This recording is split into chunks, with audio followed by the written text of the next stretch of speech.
First up, sorry I've been quiet for about a week. It turns out that the person that bought the land next to me is now bulldozing an entire forest full of trees, which really sucks, especially because I'm allergic to those trees. So I've been sick as a dog. But it's kind of like a good news, bad news situation because it gave me plenty of time to get in the comments on that chili video. And if you thought it would clear things up, boy, were you wrong! Let us begin with the Texas-sized elephant in the room, beans in chili. Now, considering this was Texas, I was expecting it to be a pretty much wash of people going, dude, are you nuts? No beans in chili. But you know what? Check for yourself. Get into the comments. It was almost 50-50 split of people on one side going, sir, I am descended from one of the original settlers of Texas and we never put beans in our chili. And then on the other side, sir, I too am one of the descendants of the original settlers of Texas and we always put beans in our chili. Okay, this is up for debate. But where the controversy came in was when I said I put rice with chili. Before we get to that, though, I just want to address that a lot of you did guess my secret ingredient, which was cocoa powder. Guys, if you don't use it, use it. It really will change it. But I also saw some great suggestions for other secret ingredients. One being Shinerbach.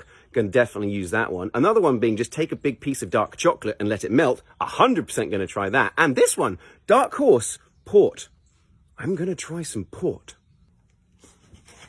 Ooh, I'm not going to lie, I was genuinely surprised at how people reacted when I said, you eat rice with your chili? Yeah, of course I do. That's actually how a lot of people in the rest of the world eat chili con carne. But in here, in Texas, you guys like to put chili in a bowl and eat it with a spoon. Now, if you're the kind of person that doesn't put beans in chili, you're basically eating meat soup, and that's a bit crazy. But honestly, the thing most people seem to agree on is you gotta have cornbread. And don't you worry, I do have cornbread with my chili, at least ever since I married a Texan. That is one thing you guys are totally right about. But it turns out there is a rainbow of different options when it comes to eating your chili. So fine, it's the eat chili in a bowl with a spoon. That's a little bit crazy. And then there's do it with a piece of cornbread. Okay, I can see it. It's kind of like a cowboy out there sitting next to the fire. Makes sense to me. Now, I'm one of those people that 100% always eats it with rice.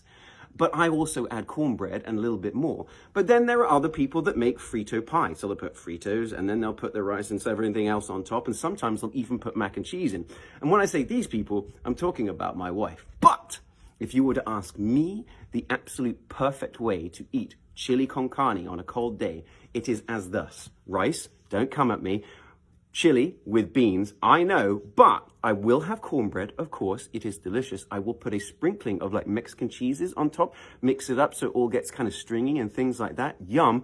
I will then take a spoon of ice cold, really like fresh out the fridge, sour cream, which then goes in the bowl and you get little bits of it every time you take a spoon. But as a spoon, I use Tostitos with a hint of lime. Sounds crazy, but it's absolutely brilliant because one, they're just the right size to use as a spoon. Two, they've got just the right amount of strength that you can use them as a scoop. And three, the crunch is amazing. But what really sets it off is that hint of lime. I don't know what it is, guys. It's like it's designed for this. It's like they've accidentally discovered something amazing. Like when they discovered champagne by accident, that hint of lime combined with the crunch, when you're using it as a spoon while you're eating chili, it's my gift to you. That being said, that's just my preference. And I love hearing about yours. So drop in the comments how you like to eat your chili. You don't have to argue about it, but it is very entertaining when you do.